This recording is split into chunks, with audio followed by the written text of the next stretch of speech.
കുഞ്ഞാടുകളെ വിൽക്കുന്ന സാത്താന്മാർ.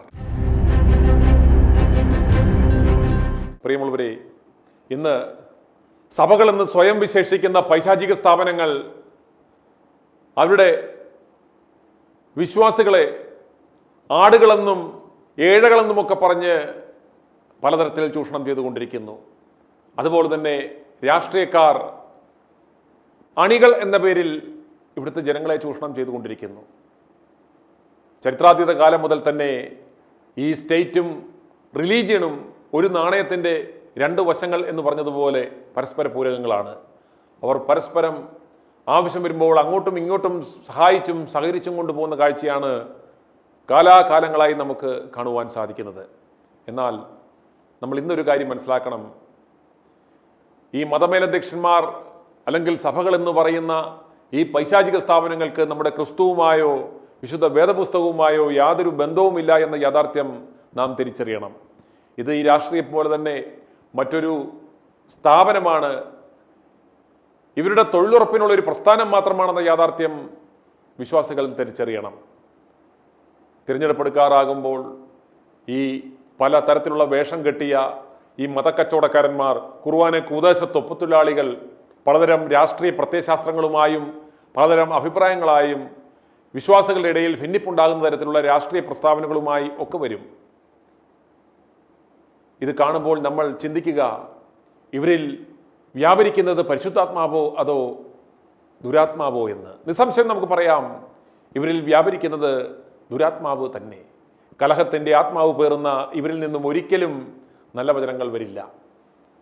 കഴിഞ്ഞ ദിവസം ഓർത്തഡോക്സ് പ്രസ്ഥാനത്തിലെ, അതിനെ സഭയെന്ന് നമുക്ക് വിശേഷിപ്പിക്കാൻ സാധിക്കത്തില്ല, ആ കൂട്ടത്തിലെ രണ്ട് മെത്രാന്മാർ നടത്തിയ വീഡിയോ ശകലങ്ങൾ നമുക്കൊന്ന് കാണാം.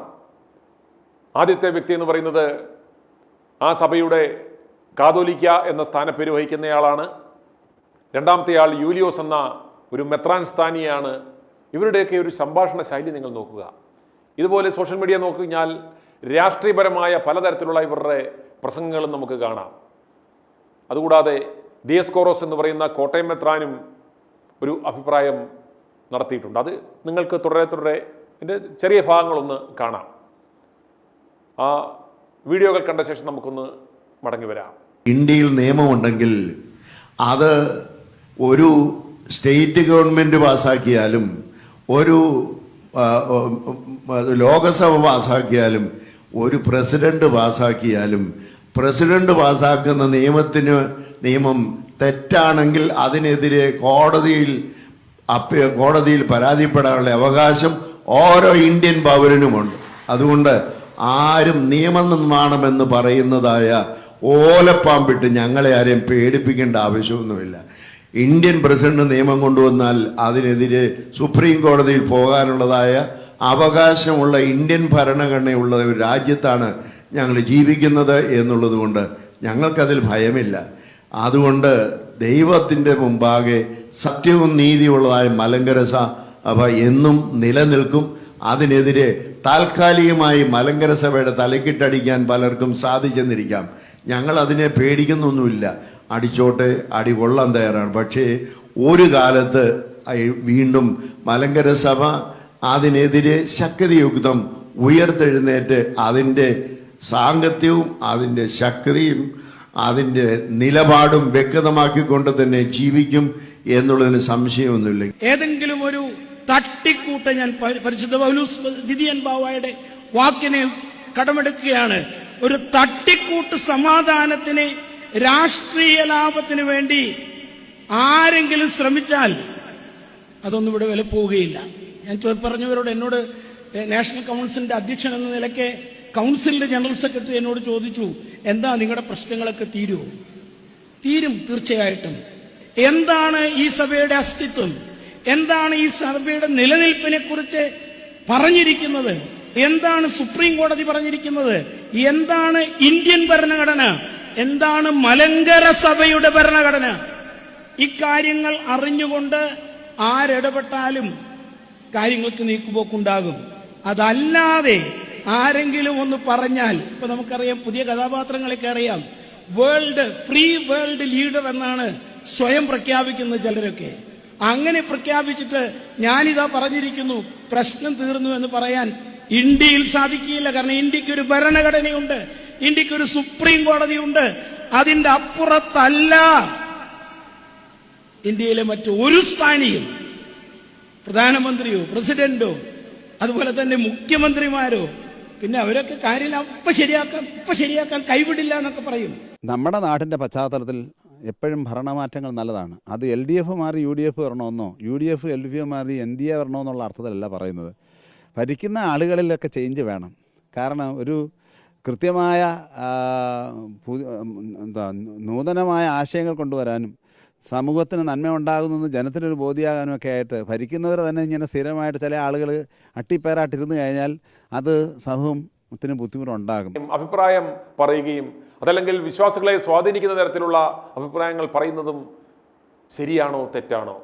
വിശുദ്ധ വേദപുസ്തകത്തിൻ്റെ അടിസ്ഥാനത്തിൽ അതിനെ അപഗ്രഥിക്കുകയാണ് മൈ ചർച്ചിന്റെ സ്ഥാപകൻ A.V. തോമസ് അച്ചായൻ. നിയമസഭാ തെരഞ്ഞെടുപ്പ് ആകാറാകുമ്പോൾ അതല്ലെങ്കിൽ തെരഞ്ഞെടുപ്പ് എടുക്കാറാകുമ്പോൾ നമ്മുടെ ഈ ആത്മീയ മേഖലയിലുള്ളവർ, അത് ബിഷപ്പ് ആയിക്കോട്ടെ, മെത്രാൻ ആയിക്കോട്ടെ, അല്ലെങ്കിൽ മുതിർന്ന പാസ്റ്റർമാരായിക്കോട്ടെ, ഇവരൊക്കെ പല രാഷ്ട്രീയ പ്രസ്താവനകളായിട്ടും ചില രാഷ്ട്രീയ വിലപേശലുകളും വെല്ലുവിളിയും ഒക്കെയായി വരുന്നു. അന്നേരം വിശ്വാസി സമൂഹം ഇതിനെക്കുറിച്ചൊന്നും പ്രതികരിക്കുന്നില്ല. യഥാർത്ഥത്തിൽ ഇവരുടെ തൊഴിൽ ഇതാണോ?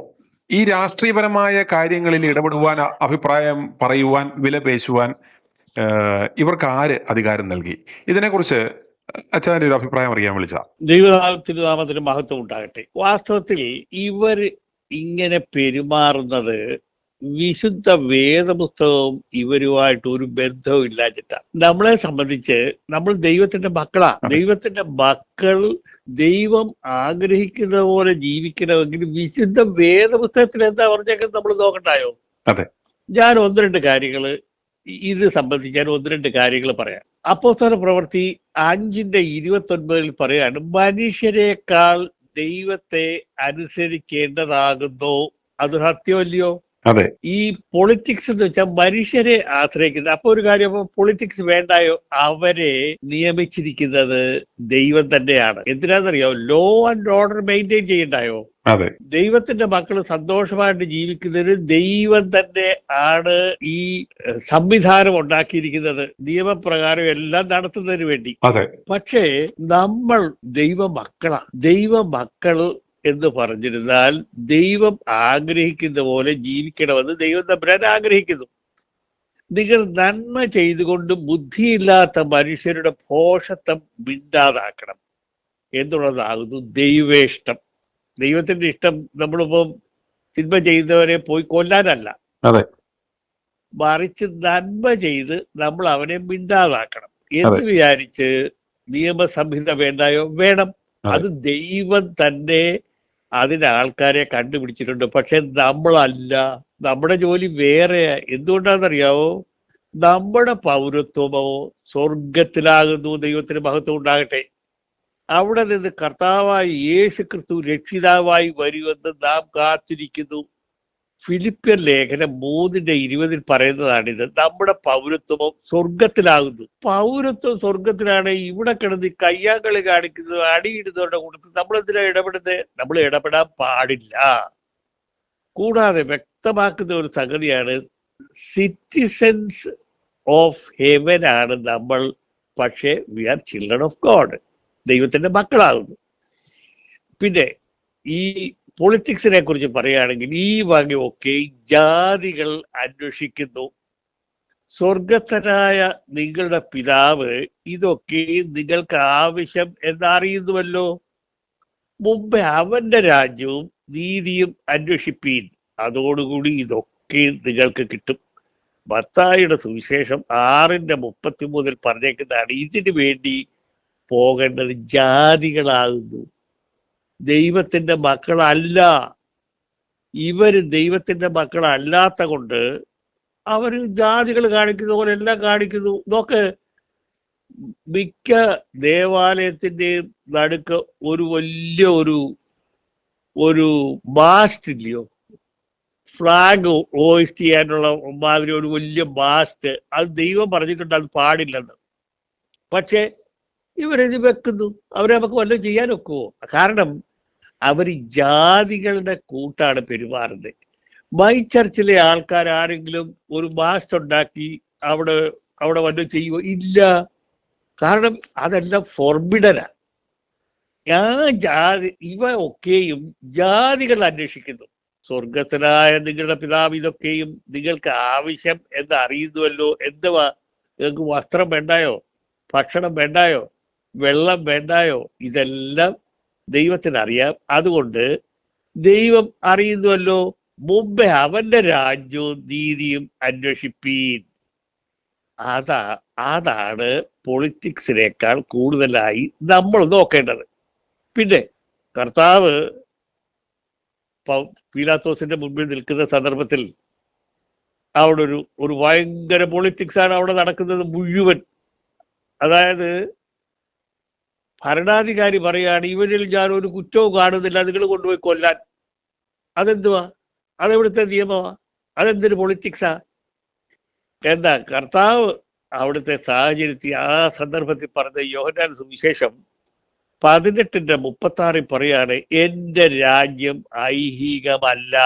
നമ്മുടെ രാജ്യം ഐഹികമല്ല. നമ്മള് ഇവിടെ കിടന്ന് കടിപിടി കൂടി സഹോദരന്മാരെ കൊല്ലുന്നത് നമ്മുടെ ജോലി അല്ല. നമ്മുടെ രാജ്യം സ്വർഗരാജ്യമാണ് നമ്മൾ നോക്കുന്നത്. എന്റെ രാജ്യം ഐഹികം ആയിരുന്നു എങ്കിൽ എന്റെ യൂതന്മാരുടെ കയ്യിൽ ഏൽപ്പിക്കാതെ വേണം എന്റെ സേവകർ പോരാടുമായിരുന്നു. അതായത് Tom, Dick and Harry has punished him, troubled him, made him to a miserable life in the short space of time. അത് കർത്താവിന്റെ മനസ്സൊന്ന് വിചാരിച്ചാൽ സ്വർഗത്തിൽ നിന്ന് എത്രമാത്രം ദൂതന്മാരെ ഇളക്കി ഇവന്മാരെ എല്ലാം കളയാമായിരുന്നു. അത് ചെയ്തോ? ഇല്ല. കാരണം എന്താണെന്നറിയോ? എന്റെ രാജ്യം ഐഹികമല്ല എന്നാണ് പറയുന്നത്. ചേവകർ പോരാടുമായിരുന്നു, എനിക്ക് വേണ്ടി ചേവകർ പോരാടുമായിരുന്നു, എന്നാൽ എന്റെ രാജ്യം ഐഹികമല്ല എന്ന് ഉത്തരം പറഞ്ഞു. അത് ഞാനിപ്പോ വായിച്ചത് യോഹന്നാന്റെ സുവിശേഷം 18:36. നമ്മൾ വേദപുസ്തകത്തെ സംബന്ധിച്ച് ഓരോ കാര്യങ്ങൾ നോക്കുമ്പോൾ ഈ 18-36 ഒരു ബന്ധമുണ്ട്. അതായത് കീ വേർഡ്സ്, കീ വേഴ്സസ്, വാക്യങ്ങൾ വിശുദ്ധ വേദപുസ്തകത്തിൽ എഴുതിയേക്കുന്നതിനകത്ത് ഒരു മാന്ത്രികമായ ഒരു ശക്തി അതിന് വരുന്നത് എന്താണെന്ന് വെച്ചിരുന്നാൽ അതിനെല്ലാം ഇടവാക്യങ്ങളുണ്ട്. നമ്മൾ എന്തോ ഒരു കാര്യം ദൈവം ആഗ്രഹിക്കുന്നോ അത് വായിച്ചിട്ട് ഇടവാക്യം കണ്ടുപിടിക്കാനായിട്ട് ശ്രമിച്ചാൽ ഇടവാക്യം കണ്ടുപിടിക്കാം. അതെന്താ കാണിക്കുന്നത്? ആ വേദപുസ്തകത്തിന്റെ ആ മഹത്വമാണ് കാണിക്കുന്നത്. ഇവിടെ ഞാൻ ഈ 1-2 കാര്യങ്ങൾ പറഞ്ഞ് എന്തിനാന്ന് വെച്ചിരുന്നാൽ ഇത് ഇവരെ വായിച്ചിട്ടില്ല. ഞാൻ ഈ പറഞ്ഞൊന്നും ഇവരാരും കണ്ടിട്ടില്ല. നമ്മൾ നന്മ ചെയ്തുകൊണ്ട് ബുദ്ധിയില്ലാത്ത മനുഷ്യരുടെ ഭോഷത്വം മിണ്ടാതാക്കണം, അല്ലാതെ അവനെ പോയി കൊല്ലാനല്ല പറയുന്നേ. അങ്ങനെ നമ്മൾ നന്മ ചെയ്ത് അവനെ നേടിയെടുക്കണം, ദൈവേഷ്ടമാകുന്നു. 1 പത്രോസ് 2:15 പറയുന്നതാണ്. ഞാൻ പറയാൻ വന്ന പോയിന്റ് എന്ന് വെച്ചിരുന്നാൽ what you are telling is right. ഈ ആൾക്കാര് ഇപ്പൊ ഈ സഭകള് അവരുടെ എത്ര ആൾക്കാരുണ്ട്, കുഞ്ഞാടുകള്, എൻ്റെ ഇത്രയും കുഞ്ഞാടുകളുണ്ട്, ഞാൻ നിങ്ങൾക്ക് വേണ്ടി വോട്ട് ചെയ്യാം, നിങ്ങൾ എനിക്ക് എന്തോ തരും? ഉടനെ അവര് പറയാം, ഞങ്ങൾ നിങ്ങൾക്ക് ഒരു ചക്ക തരാം. ചക്കയ്ക്ക് വേണ്ടി ഈ കുഞ്ഞാടുകളെ എല്ലാം വിൽക്കും. കാരണം അവന് നഷ്ടപ്പെടാൻ ഒന്നുമില്ല, അവന് ചക്ക കിട്ടും, അവൻ ആരുമല്ല. ഈ പറയുന്നതായ നമ്മുടെ റോമൻ ഭരണാധികാരി ഇരുന്ന സ്ഥലമാണ് വത്തിക്കാൻ. അവിടുത്തെ രാജാവ് എന്ന് പറയുന്ന ആള് ഈ സ്വർഗരാജ്യം സംബന്ധിച്ച് ആരുമല്ല. അയാൾ ഒരു ഫേക്ക് മനുഷ്യനാ. കാതോലിക്കോസ് എന്ന് പറഞ്ഞ് കോട്ടയത്തിരിക്കുന്ന ആള് ഒരു ഫേക്ക് മനുഷ്യനാ. കാരണം അദ്ദേഹത്തിന് എവിടെ നിന്ന് കിട്ടി ഈ അഭിഷേകം? ഞാൻ ചോദിക്കുന്നത്, പൊളിറ്റിക്സിന് ഇവർ പോകും, കാരണം അവര് ജാതികളാ, അവര് ദൈവത്തിന്റെ മക്കളല്ല. വേദപുസ്തകത്തിൽ ജാതികളെന്ന് പറഞ്ഞിരിക്കുന്ന യഹൂദരല്ലാത്തവരെ എല്ലാവരെയും ജാതികളെന്ന് വിളിച്ചേക്കും. ഞാൻ ജാതി എന്ന് പറഞ്ഞ എന്താണെന്നറിയാമോ? പിശാചിന്റെ സന്തതി എന്നാ ഞാൻ പറയുന്നതിന്റെ അർത്ഥം.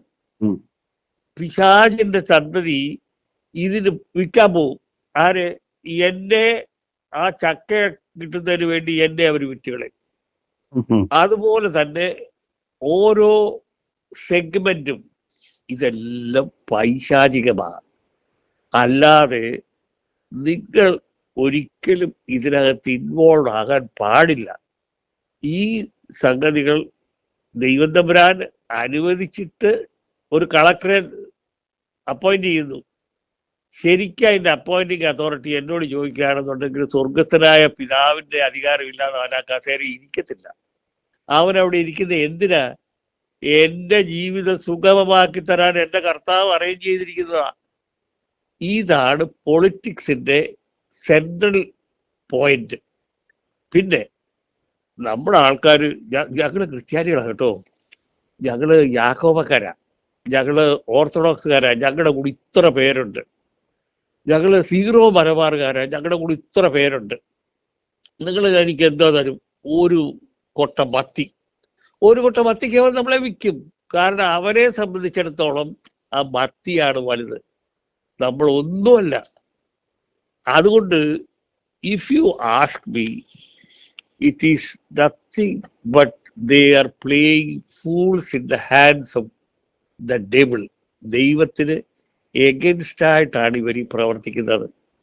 ഇവർ പല കാര്യങ്ങളും, ഇപ്പൊ ഞാൻ പറഞ്ഞൊരു കളക്ടർ, ക്രിസ്ത്യാനിയെ കളക്ടർ ആകണം, കാരണം അവന്റെ സഹോദരന്മാരല്ലേ ഇതല്ല, അവരെ എല്ലാ തരത്തിലും വേണം. പക്ഷെ ഒരു കാര്യം, രാഷ്ട്രീയത്തിൽ കയറി ആ ആൾക്കാരുടെ സ്ട്രെങ്ത് കൊണ്ട് വില പേശി വിൽക്കാനൊക്കെ ഇപ്പൊ നടക്കുന്നുണ്ടല്ലോ. ഇപ്പൊ ഇലക്ഷൻ വരുന്ന ആണെന്നാണ് ഈ പറഞ്ഞത്. ഈ സാഹചര്യത്തിൽ ഇത് ഇവരെ നയിക്കുന്നത് പിശാചായിട്ടാണ്, അല്ലാതെ നമ്മുടെ ദൈവമല്ല. ദൈവം തമ്പുരാൻ പറഞ്ഞ എന്താണെന്നറിയാം? എന്റെ രാജ്യം ഐഹികമല്ല. എന്റെ രാജ്യം ഐഹികമായിരുന്നു എങ്കിൽ ദൂതന്മാരുടെ കയ്യിൽ എന്നെ ഏൽപ്പിച്ചു കൊടുക്കുകയില്ലായിരുന്നു. അത് തന്നെയല്ല, എന്നെ ആരൊക്കെ വെറും നാറികൾ എന്നെ തുപ്പി, ദൈവമായ എന്റെ മുഖത്ത് നാറികൾ തുപ്പി.